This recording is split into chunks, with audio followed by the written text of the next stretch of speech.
What would you do if life served you an unimaginable curveball? Waking up in a hospital bed, realizing one of your legs has been amputated. In this deeply moving episode of the Unstoppable Grit podcast, we bring you a spirit and story of Felix Bertram. Born and raised in Germany with dreams of gracing the silver screen, Felix's life took a tragic detour at 19 after a devastating motorcycle accident left him in a coma. But that was merely a chapter, not the entire story. Felix defied the odds, not just waking up, but catapulting into a life marked by stunning achievements. Today, he is not just a board-certified dermatologist with 5 clinics and over 100 employees. He is the mastermind behind a skincare line and a shark on Shark Tank Switzerland. His passion for fine dining has even led him to become the owner of not one, but 2 Michelin-star restaurants. And if you've ever doubted the power of resilience, his TED Talk has over 2.5 million views. And did I mention that Felix is also the father to 13? I just want to say that again, 13 rescue dogs. Thanks so much for joining. Good to have you. See you. Thank you, Danielle. Well, I can't even imagine what it must have been like. So I used to own and ride a motorcycle. I had a Harley Davidson, and that was always somewhat of my greatest fears was this exhilarating ride and passion for riding a motorcycle. And at the same time, hearing these stories of people who have either been tragically killed or have been hurt in particular situations. I can't even imagine what was it like to wake up and have your dream of riding a motorcycle. All of a sudden you are found in a hospital bed, waking up with one of your legs amputated. Well, first of all, the problem with a motorcycle is you have no buffer zone, right? If I would sit in the car and it would be probably a damaged left light or something like that. I remember when I woke up, my leg wasn't really amputated, but I remember that my foot was very black. And I remember the leading doctor standing in front of me and telling me that they have to do it. And they have to amputate the leg. And well, that was the only choice. My foot was clearly gone.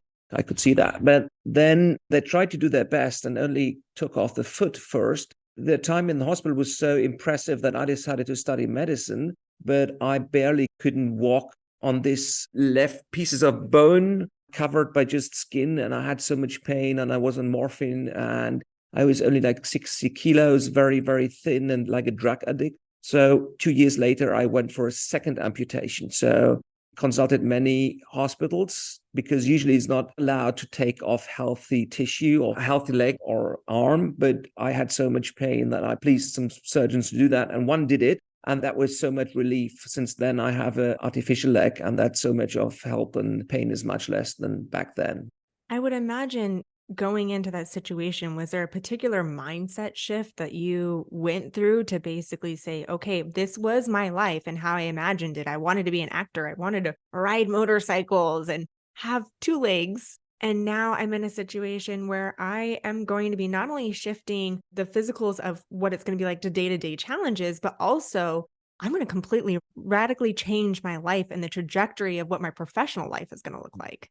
From today's perspective, I can't really remember how I felt the first few weeks. What I remember was I was really down and exhausted and devastated. And my biggest fear was not finding a girlfriend at the age of 19 because I was somehow disabled or, I was a sporty guy before that. And I knew this will be a problem. But I have the ability to very quickly focus. And since then, it's happened all the time when I had any life crisis. I'm focusing on new things. So I was focusing on my medical school. And another thing which helped me a lot is putting things into perspective. I traveled Africa and saw all these people without legs creeping on the floor or walking on these weird sticks. And I always thought, okay, what a lucky guy I am. I'm living in Germany and I just get 2 artificial legs and I can do almost everything. And I'm not in a wheelchair. I not lost my arm or my brain or whatever. So I have this ability to put things into perspective and see the positive side of it. What I'm hearing you say is looking at this and saying, I can either be powerless and say, look what's happening to me, or I can step into the power and being grateful for everything that we do have. I think sometimes we can get very short-sighted and go, oh, what is me? Why is this happening to me? I can't believe this is going on. A lot of times, and sometimes it's harsh to say, but I say this is a first world problem. A lot of the problems that Absolutely. we say are our problems are first world problems. We, at the end of the day, no matter what challenges are going on in majority of our lives, we still have running water, a place to put our head at night, a warm home to be in, food on the table, still so much more than how And a few majority of dogs. our world is. Yeah, and a few dogs. Yes, yes, a few dogs. You're so right. And since then, that helps me. I mean, still today, I have a lot of problems and a lot of challenges and struggles on a totally different level, of course. And as you said, first world problems. But I tend to be sad about it or angry or devastated, whatever my feeling is at that moment. But then I'm very quickly back to work and move ahead and find solutions. I think you're totally right. Don't fall into the position of a victim. Find solutions, go ahead. And from today's perspective, almost everything worked out fine. And the most important thing you have is your health. And I think that's the only thing you really have to care about. So, gratitude for what we have. And when setbacks or challenges or trials and tribulations occur, it's an opportunity to take a step back and go, okay, what solutions? What are the resources that are available? What solutions can I look into and possibly explore to get me past this challenge?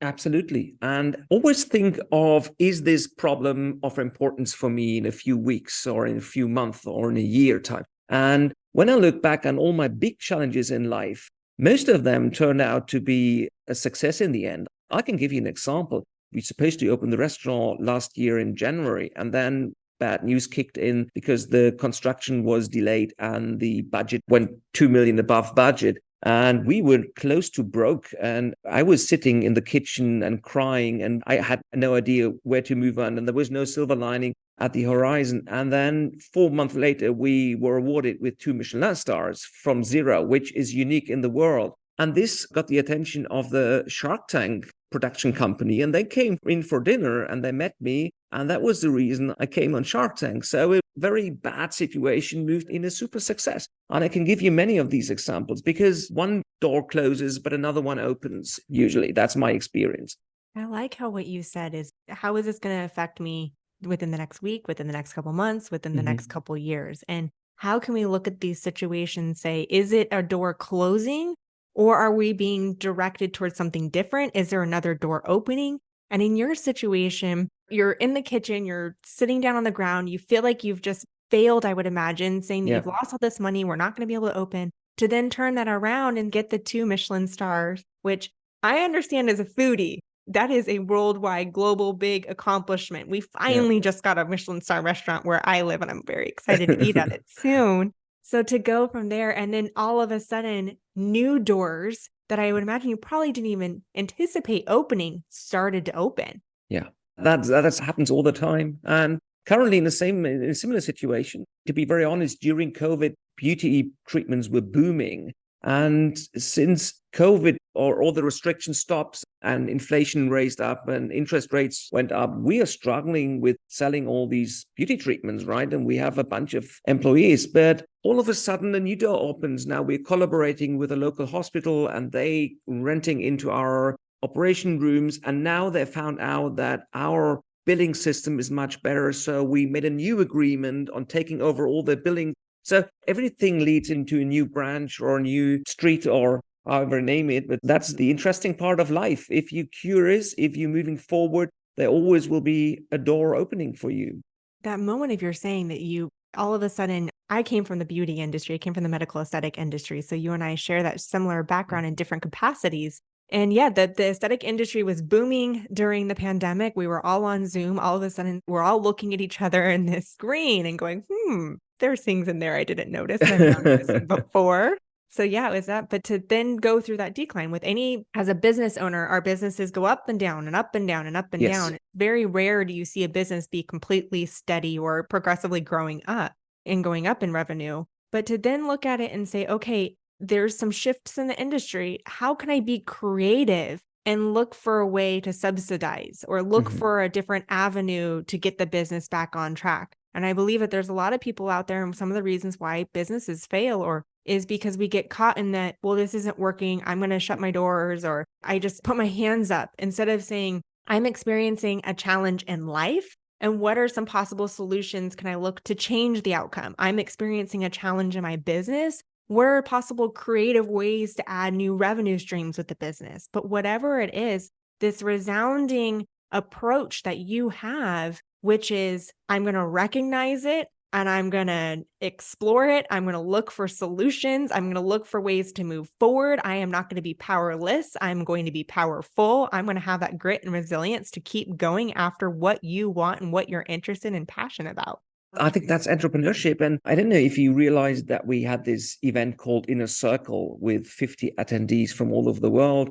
It's not a typical injection masterclass or so. It's like 4 days coming together here in Switzerland, talking about struggles and how to overcome them and how to be creative. And I have this one presentation where I'm only talking about options they all have.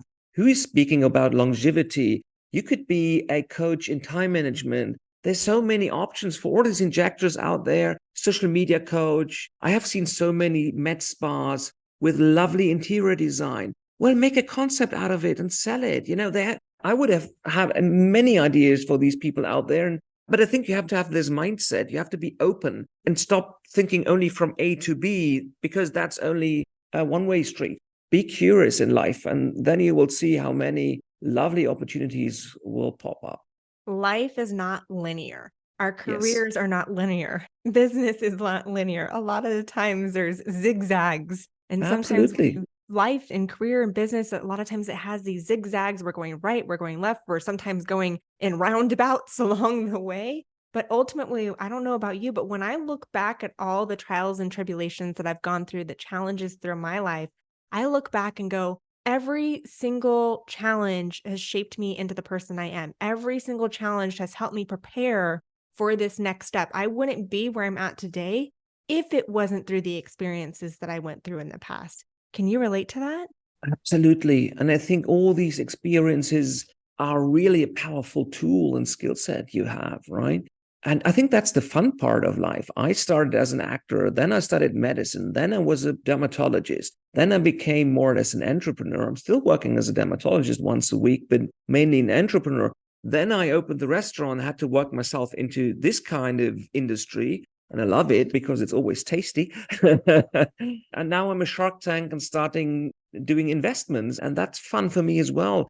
So I had many jobs in life, and my life is constantly changing. And I think that's the interesting part, as you said. And all the skill sets I put on myself and discovered over life are helping me today to understand startups, to understand businesses, to understand life, to know you can be calm when a crisis arises because it will disappear if you do right steps, if you wait for the right opportunity. So I agree. Absolutely. I'm relating to that. Absolutely. Yeah. Well, before we wrap up our episode, what is one word of advice or some advice that you would share with our listeners? They're listening to this episode and they're going, wow, Felix has gone through so much throughout his life and has turned these situations into these triumphs in so many different avenues of business, your career, and life. What word of wisdom would you share with them? Invest in memories. Elaborate on this one a little. Yeah, invest in memories. I don't like this wording work-life balance, because work and life is for me the same. I'm one of these lucky guys who love being with my dogs, but who loves doing business. Although I have hard days and struggling days and days I'm crying, it's all there. But in the end, it's all investing in memories. And once I will come to the end of my life, I will look back on a rich life of many, many experience, having a talk or giving a TED talk, being on stage somewhere, giving master classes, running business, opening a restaurant, traveling the world. I love this, and this makes me a rich person. I love that. Investing in memories. Yes. Where can our listeners find your TED Talk? They can follow you on social media. Share with us where they can find you. Thank you so much. Yes, my TED Talk is on YouTube. It's called The Ugly Face of Beauty. You can find me on Instagram, Dr. Felix Bertram, Dr. Felix Bertram, something like that. You find that out. We put it in the captions. And I have a podcast as well called Aesthetics and Biz. I hope I can have you there as well one day. Oh, I would be honored to be a guest. Absolutely. Cool. Yeah, absolutely. So Let's for do those that. listening, I will include these links into the show notes. You'll be able to connect with Felix on Instagram, and you'll be able to see his TEDx, which I definitely invite you to tune in. It definitely changes the perspective on beauty. So it's really what sparked my interest in reaching out to Felix and having him as a guest on the podcast. So thank you for tuning in. If this episode resonated with you and you believe that it could resonate with somebody else, I invite you to share this episode with your friends, your colleagues, your family, and continue to be unstoppable.